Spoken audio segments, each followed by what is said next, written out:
उन्हाळ्यामध्ये भाज्या पुरेशा प्रमाणावर मिळत नाहीत. अशा वेळेस स्वयंपाकाचा फार कंटाळा येतो.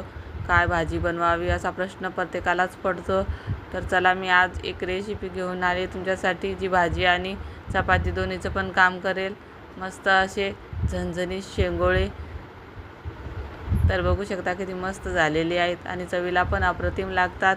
चला तर बघू कशी आहे रेसिपी. श्री शिवाय नमस्तुभ्यं मैत्रिणींनो, मी अंजली कुंभार माझ्या यूट्यूब चॅनलवर तुम्हा सर्वांचे खूप खूप स्वागत करते.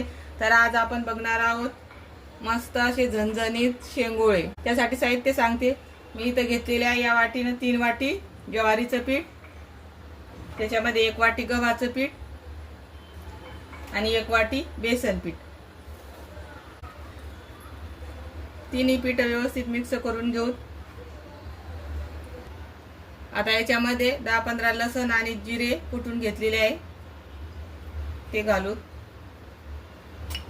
1 चमच हळद, गरजे इतकं मीठ,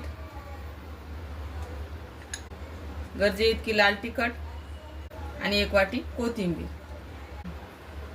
आता हे सर्व या पिठामध्ये मिक्स करून घेऊ. थोडं थोडं पाणी घालून याचं घट्टसर पीठ मळू. एकदम पाणी नाही घालायचं पिठामध्ये, थोडं थोडं पाणी घालायचं. अतिशय खमंग एक शेंगोळे लागतात.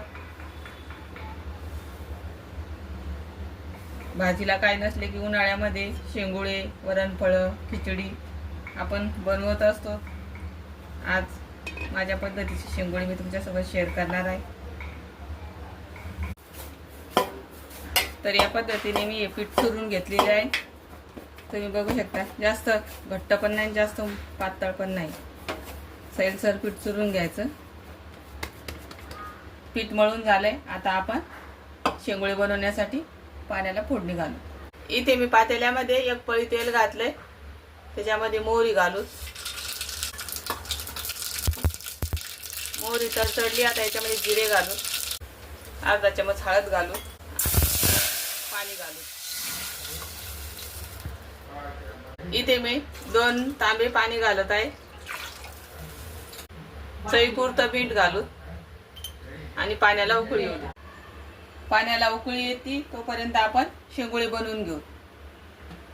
तर इथं मी एवढं पीठ घेतलेलं आहे.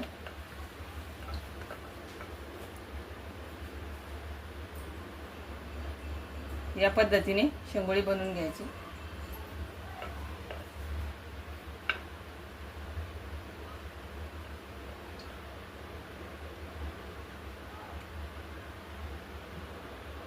सर्व पिठाची शेंगोळी मी या पद्धतीने बनवून घेते. इथे पाण्याला उकळी आलेली आहे. आता आपण याच्यामध्ये बनवलेले शेंगोळे घालू. इथे अर्ध्या पिठाचे शेंगोळे झालेले आहेत.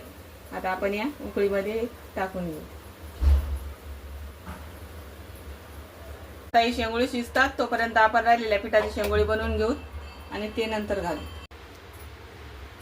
इथे आता आपण झाकण ठेवलेलं आहे. झाकण काढून घ्यायचं. आता बाकीचे जे शेंगोळे पण करून झालेले आहेत आपण याच्यामध्ये टाकून घेऊ.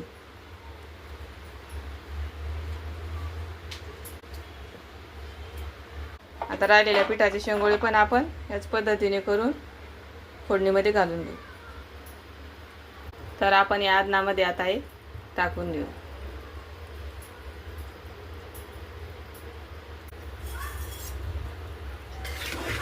आता याला पूर्ण उलथण्यानं मिक्स करून घेऊ. याच्यावर असं झाकण ठेवू आणि गॅसची फ्लेम कमी करून याला 10 मिनिटं शिजून घेऊ. इथे आता सर्व शेंगोळे बनवून झालेले आहेत. आता आपण हे शेंगोळे या आदनामध्ये टाकून देऊ. पाणी जरी त्या तुम्हाला आदन कमी वाटलं तर तुम्ही गरम पाणी करून घालू शकता. शेंगोळे टाकले. आता याला झाकण ठेवू. आता इथे 2 शेंगोळ्याचं पीठ ठेवलेलं आहे. याच्यामध्ये थोडं पाणी घालायचं आणि याचं एकदम पातळ मिश्रण करून घ्यायचं. हे मिश्रण घातल्यावर शेंगोळ्याला मस्त दाटसरपणा येतो पाण्याला शेंगोळ्याच्या. तर इथे मी 1 वाटीभर पाणी या थाटीमध्ये टाकलेलं आहे.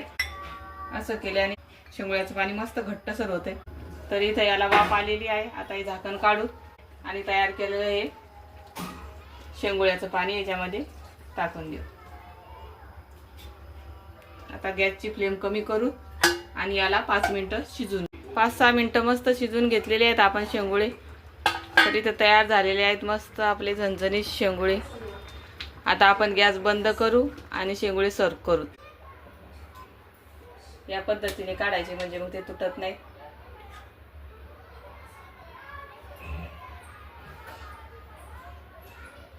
तर आता पाणी आपण याच्यामध्ये या पद्धतीने पळीने टाकणार आहोत. तर इथे तयार झालेले आहेत मस्त असे झणझणीत शेंगुळे. तर तुम्हाला ही माझी शेंगुळ्याची रेसिपी कशी वाटली नक्की सांगा. आवडली असल्यास लाईक शेअर सबस्क्राईब करा आणि माझ्या अशाच नवनवीन रेसिपी बघण्यासाठी चॅनलला सबस्क्राईब करा.